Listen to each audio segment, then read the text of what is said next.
Hello there, and welcome to our channel, Real Spooky Stories. If visit first time our channel, please subscribe our channel. Wherever you are tonight, whether you're tucked into warm sheets, resting after a long day, or just looking for a calm voice to keep you company, this story is meant for you.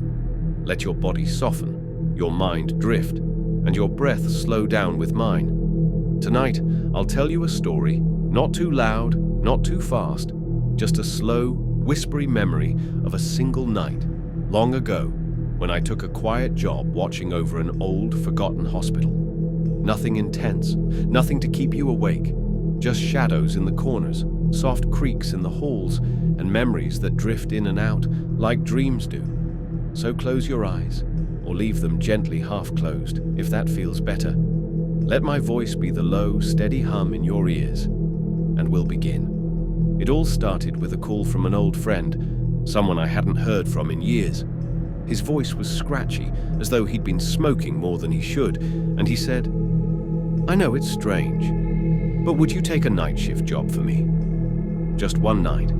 It's in a place that used to be a hospital. Now it's mostly quiet." He chuckled and then coughed, as if that laugh had carried more weight than he expected. I said yes, of course. I didn't ask many questions.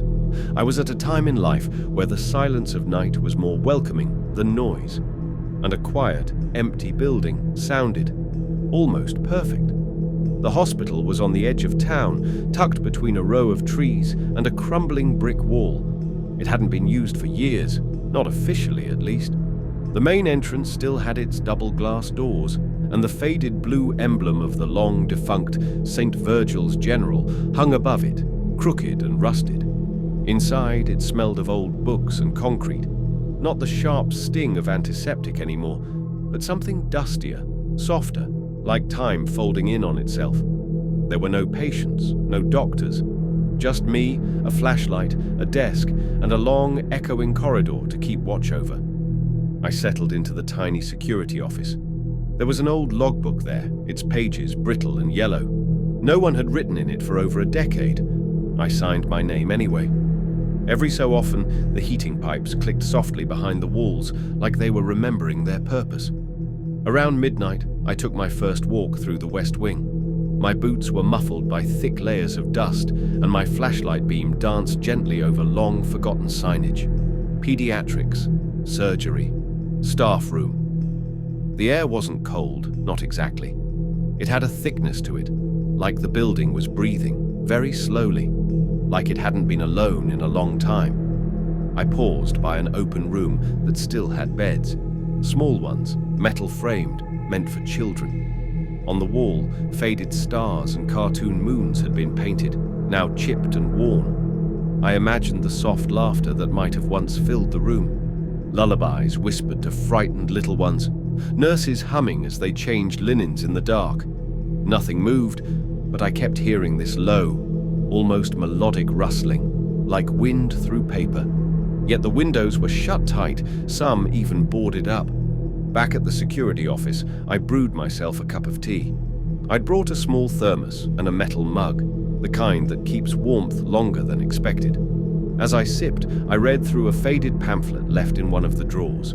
It was an introduction to the hospital, dated 1954, written in that elegant serif typeface so common back then. It said Saint Virgil's had been known for its end-of-life care, especially during the 1960s. It was a gentle place, it claimed, for those on their last journey. That word stuck with me, gentle. Even now, it didn't feel menacing, just solemn. A building that remembered more than it wanted to. On my next round, I passed the long-forgotten chapel. The door creaked very softly as I entered. Inside, the pews were coated in dust, but undisturbed. On the altar lay a Bible, its leather cover cracked, but still resting open, as though someone had just stepped away. I sat for a while, not praying, just listening. There was a soft rhythm to the silence, almost like distant footsteps, or the ticking of an unseen clock. Later, as the clock inched toward 2:30 a.m., I returned to the East Wing. This was the oldest part of the hospital. The signs were in Latin in some places, and brass plaques marked doors with names like mortuary and sanctuary hall. As I moved past an old nurse's station, I noticed one of the doors was slightly ajar. Room 17, just barely open, maybe an inch. I remember standing there for a long time, just listening. There was no draft, no wind. I gently nudged the door open with my foot. Inside was a room with one bed, neatly made, white sheets still tucked in with crisp corners. There was an old radio on the bedside table, a rotary dial phone, a clipboard on the wall with a patient name I couldn't quite read. I didn't step in. I just watched. And then, very quietly, the radio turned on. Just for a second. No voices, just static, then silence. I whispered, "Good night," and closed the door. By 4 a.m., the whole hospital felt like a single breath, held in pause. Nothing stirred, not even the pipes. I sat once more in the security office and let the silence cradle me. I thought about the people who once worked there, late-night nurses writing charts by hand, doctors taking quiet naps in the break room, janitors whistling to themselves as they swept the same tiles I now walked. I could almost feel them still, not watching, just present, like the way a library holds the feeling of books, even when you don't open any, like memories that haven't been erased, just left behind gently. At 5:40 a.m., the sky began to lighten. A thin beam of bluish light touched the far wall of the hallway. It sparkled gently on a broken piece of glass. I made one last round. Slow steps down the corridor, the soft thump of my boots in rhythm with the rising sun. As I passed the old children's ward, I saw something I hadn't noticed before. A mural behind the peeling stars. A painting of the moon, cradling small, sleeping figures. It was beautiful, even in decay. Outside, the birds had begun to chirp. The night had passed without fear. The ghosts, if there were any, had been kind. I signed my name again in the logbook, twice, I suppose, to bookend the night.